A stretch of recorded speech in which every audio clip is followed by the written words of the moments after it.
আজকে ৫,৫০০ কোটি টাকার প্রকল্পটা উনি ১৩,০০০ কোটি টাকার প্রকল্প নিয়ে গেছেন। কেন? কাটমানি। আমাদের দাবি হচ্ছে সাধারণ মানুষের জন্য।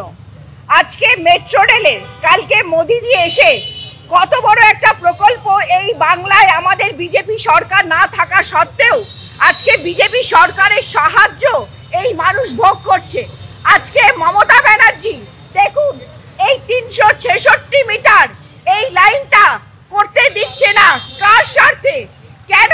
মানুষকে কেন ভোগান্তি দিচ্ছে? কেন? উনি জানেন যদি এই ৩৬৬ মিটার করে দেওয়া হয় বিধাননগর থেকে নিউ গড়িয়া অবধি লোকের এই হয়রানি বন্ধ হয়ে যাবে। আর তাতে কি হবে? মোদিজির জয়ধ্বনি করবে লোকে, আর উনি ভোট ব্যাংকের সব ভোটগুলো হারাবে। এই ভয়ে আজকে উনি আটকে রেখেছেন মমতা ব্যানার্জি। আজকে ৫,৫০০ কোটি টাকার প্রকল্পটা উনি ১৩,০০০ কোটি টাকার প্রকল্প নিয়ে গেছেন। কেন? কাটমানি। আজকে কি জন্য? কি ওনার কাটমানিতে কি অভাব হচ্ছে? টাকা উঠছে না এই জন্য? এই টাকার জন্য, লেনদেনের জন্য পুলিশের সাথে কিসের স্বার্থে আমরা জানতে চাই। ৫,৫০০ কোটি টাকাটা ১৩,০০০ কোটি টাকা হওয়ার পরেও উনি মানুষকে ভোগান্তি দিচ্ছেন দিনের পর দিন। দেখুন চিংড়িঘাটা থেকে একটা মানুষ নিউ গড়িয়া যেতে গেলে ৩ ঘন্টা সময় লাগে। এই ৩ ঘন্টা সময় কেন মানুষ এই দুর্ভোগ থেকে বাঁচতে পারবে? মাত্র ৩৬৬ মিটার প্রকল্পকেই উনি বাস্তবায়িত করতে দিচ্ছেন না।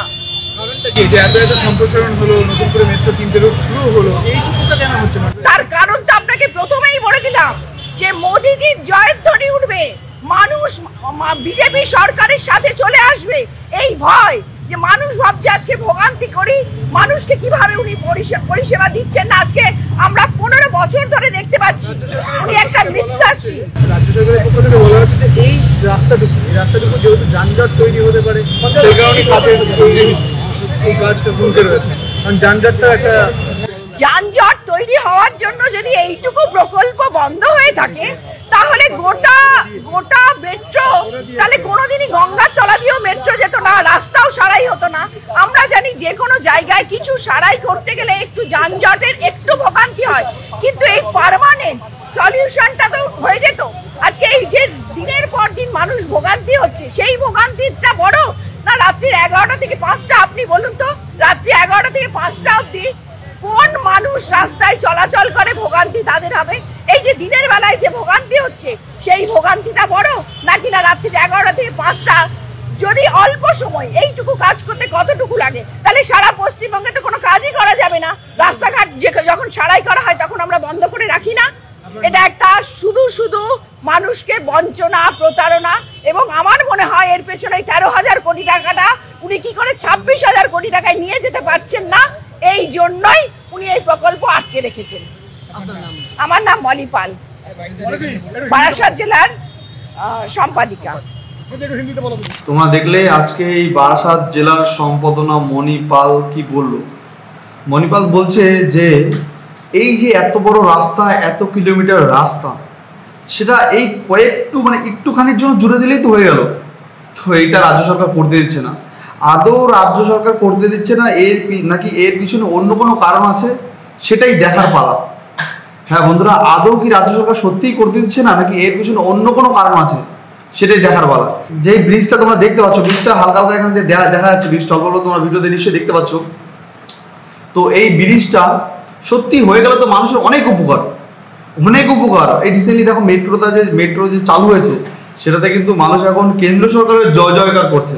আবার একদিকে মানুষ সমালোচনা করছে যে এই মেট্রো চালু হয়ে মানুষের রুটি রোজগার চলে গেছে। কেমন রুটি রোজগার চলে গেছে সেটা একটু তোমাদের সঙ্গে আলোচনা করি। রুটি রোজগার চলে গেছে কারা বলছে? যারা অটো চালায়, যারা টোটো চালায়, যারা বাস চালায়, যারা র্যাপিডো চালায়, ঠিক আছে, বিভিন্ন রকমের এই যে সেক্টরে ঢোকা, যারা ট্যাক্সি চালায়, তারা বলছে যে এই রুটটায় যদি মেট্রো চালু না হতো তাহলে আমরা এই পুরো প্যাসেঞ্জারটা কিন্তু আমরা পেতাম। হ্যাঁ বন্ধুরা, এই কথাটা কিন্তু হাস্যকর হলো সত্য। এই মেট্রো যদি চালু না হতো তারা পুরো প্যাসেঞ্জারটা বলতো। কিন্তু আবার এর মধ্যে একটা কিন্তু আছে, কিন্তু আবার এই অটো চালক, টোটো চালক, বাস চালক, র্যাপিডো চালক এক সাইডের বলছে, আর এক সাইডের লোকরা কি বলছে? এক সাইডের টোটো চালকরা বলছে, বাস চালক, মেট্রো চালকরা বলছে যে না, এই মেট্রো চালু হতে আমাদের কোনো ভয় নেই। কেমন? বলছে মেট্রো আমাদের যেসব প্যাসেঞ্জার ওরা অলিগলিতে নেমে যায়, যেখানে সেখানে নেমে যায়, অলিগলিতে তো আর মেট্রো যাবে না, অলিগলিতে তো যেখানে সেখানে মেট্রো যাবে, মেট্রো এখান থেকে উঠতে পারে আর স্টেশনে গিয়ে নামতে হবে। তো সেই জায়গায় দাঁড়িয়ে আমাদের কিন্তু প্যাসেঞ্জার কমেনি, আমাদের প্যাসেঞ্জার যেমনটা ছিল তেমনটাই আছে। এক সাইডের লোকরা কিন্তু এইটাই যুক্তি দিল।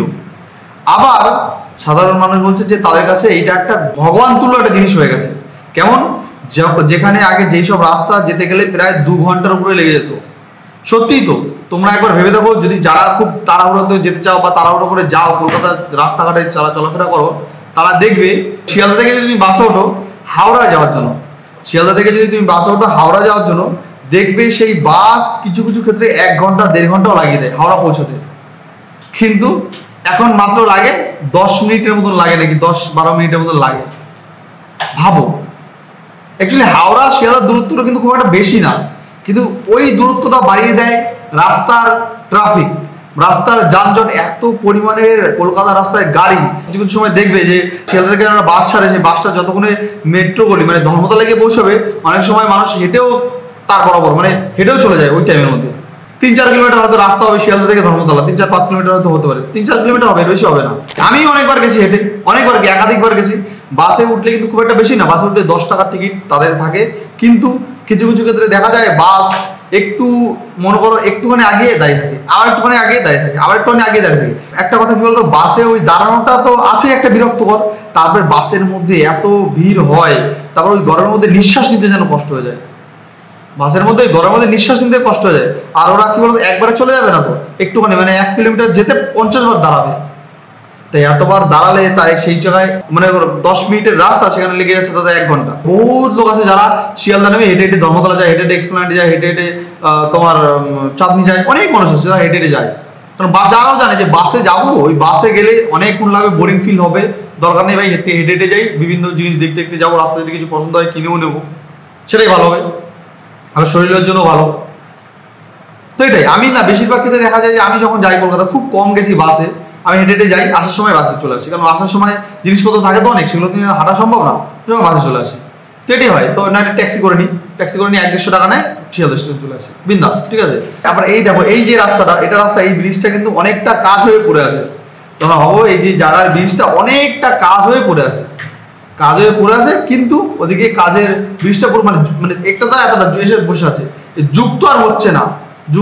কারণ একটাই, যে এই যে রাজ্য সরকার পারমিশন দিচ্ছে না,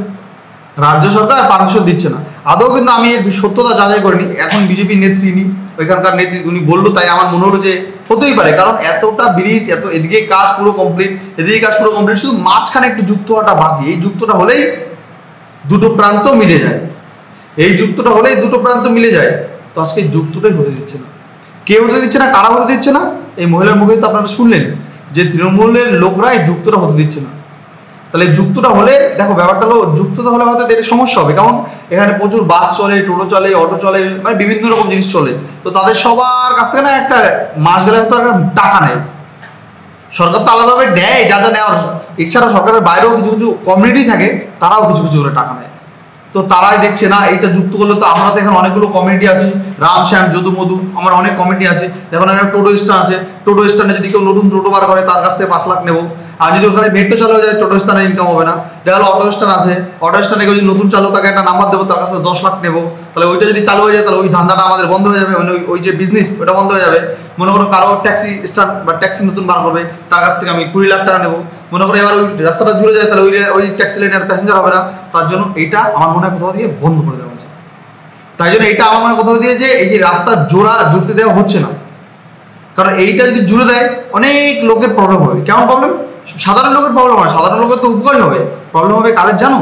প্রবলেম হবে এই যে যারা মনে করো ওই টোটো চালায়, যারা অটো চালায়, যারা র্যাপিডো চালায়, যারা ট্যাক্সি চালায়, এই তাদেরকে যে তাদের এই মাস গেলে তাদের কাছ থেকে টাকা নেয়, একটা বড় চাঁদা অ্যামাউন্ট করে, পুজোর নাম করে, একটা পুজোর নামে একটা চাঁদা আদায় করতে পারে তাদের কাছ থেকে।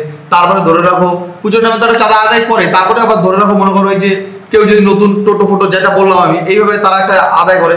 তো এইভাবে মনে করো বিভিন্ন রকম ভাবে তারা একটা বিজনেস করে ফেলেছে। তো সেই জায়গায় দাঁড়িয়ে আমার মনে হয় যে কোথাও এই ব্রিজটা ওরা এক করতে দিচ্ছে না। এই এক করতে দেওয়া না দেওয়ার কারণটা কি একটু বলতে পারো বন্ধুরা? তোমরা আমায় বলতে পারো যে এক করতে না দেওয়ার কারণটা কি? আমার তো মনে হয় দেখো এই ব্রিজটা এক হয়ে গেলে হয়তো মেবি এই মোদির গায়ে জয়গান হয়তো সবাই করবে, যে সত্যিই মোদির জয়গান করবে। ওই জন্যই হয়তো এই মহিলা বলছে যে ব্রিজটা এক করতে, ওই জন্য দিচ্ছে না রাজ্য সরকার। রাজ্য সরকার একটা হয় না যে দেখো মনে করো আমি যদি সবসময় ভালো কাজ করি তাহলে বিরোধীরা কি বলবে, তা বিরোধীরা তো কিছু কিছু কাজ আমার আটকে তো কোনো একটা যুক্তি খাড়া করবে, তাহলে তো বিরোধী হবে না। তো এটাই হয়েছে আমার মনে হয়, এটাই হয়েছে হয়তো, এই জন্য করতে দিচ্ছে না। এত সুন্দর একটা মেট্রো লাইন কত কোটি 1500-1600 কোটি টাকার প্রজেক্ট আটকে গেছে রাস্তার মাঝখানে, একদম মিডিলে আটকে আছে।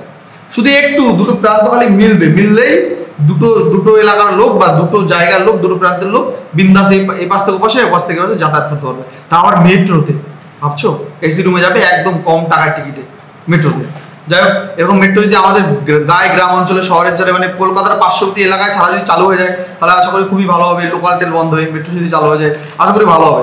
যাই হোক বন্ধুরা, আমি একটু এখানে একটা কি দুটো কমেন্ট পড়বো আমি, ঠিক আছে? আমি দেখি দুটো কমেন্ট পড়ি এখানে। মোদি কি করছে আর ওর চাঙ্গবাঙ্গু এই বাংলায় কি কাজ করে সে তুমি ভালো করে বলো, ঠিক আছে? এখানে কি দেখছে, বিজেপি কিছু করেনি, বাংলায় বিরোধী দল।